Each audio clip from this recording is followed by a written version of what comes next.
Hello, my friends. How are you? Welcome to the Jazz Real Book. I am your host, Jay Sweet. Today's standard is All the Things You Are, written by the great songwriting team of Jerome, Kern, and lyricist Oscar Hammerstein. All the Things You Are is a very popular jazz standard. It's been recorded by pretty much every notable jazz artist. The song was introduced in the musical Very Warm for May 1939 and gained popularity through recordings by Tommy Dorsey, Artie, and Frankie Masters. So let's get into it. All the Things You Are.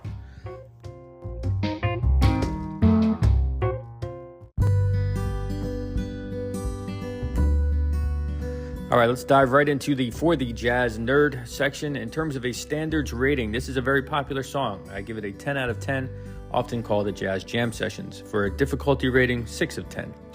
The form, the song typically begins with a repeated 4-bar introduction played with a quasi-Latin groove before moving to swing, although the song functions very well as a ballad. It's 36 bars long. The form can be separated in a couple ways, but I choose to separate it like this: A, B, A prime. So the A section is 16 bars, the B section represents a change, it's 8 bars, and the A prime section is 12 bars. A prime because it has some familiar material from the first A section. Now the first 8 of the A section is mostly mimicked, but played down a fourth, meaning just in a different key, for the next 8 bars. And the bridge also follows suit. It is first played in the key of G major for 4 bars before moving down a third to E major. So again, same material, shifting keys. And the last 12 bars, or the A prime section, offers the same first 4 bars as the beginning of the melody, but adds new material for the final 8 bars.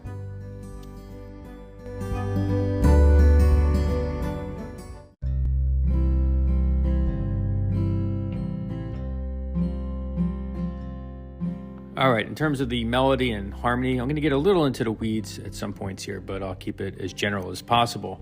The melody is mainly simple and formulaic with many repetitive elements. The melodic shape reaches its highest point at measure 34. That's the highest note of the melody. It comes towards the end of the piece. The way the chords move harmonically, the song begins and ends in the key of A flat major. Much of the chord changes follow a pattern of moving its root motion around the circle of fourths. So essentially moving up 4 notes of the scale. Also creating a series of 2-5-1 connecting chord shapes. Jazz musicians will know what that means. It's a way of connecting chords. Now the keys referenced, it moves around. So A flat major through measures 1 through 5, C major, measures 7 through 8, E flat major or A flat major, depending on your analysis, measures 9 through 13, G major 14 through 19, that's G major, E major 20 through 23, and back to A flat major in measures 24 through 36. So the point is, it moves around keys quite a bit. There's also a period of unique chromaticism in measures 31 through 33. The chords move from C minor 7 to B diminished 7 and B flat minor 7. It's not really uncommon. It's just a way of shifting chords without using that 2-5-1 structure. So it makes it kind of interesting. So really the point is, the song is logical. It's very logically written, but also moves around, frequently creating interest and challenges for the improviser.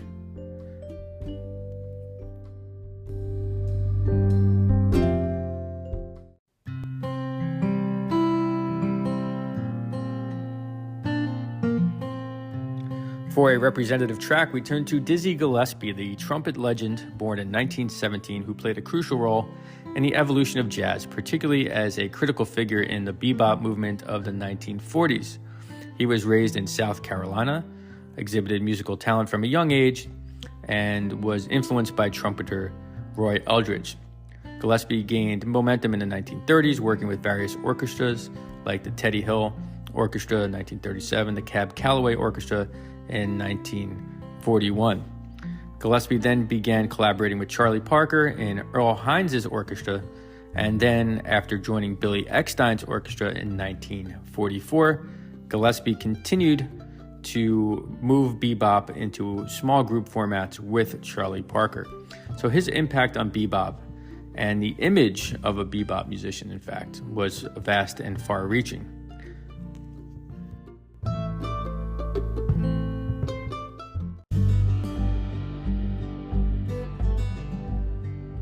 So Charlie Parker and Dizzy Gillespie are generally considered the co-creators of the bebop movement, but their union, especially when they started to work as a small group, was short-lived.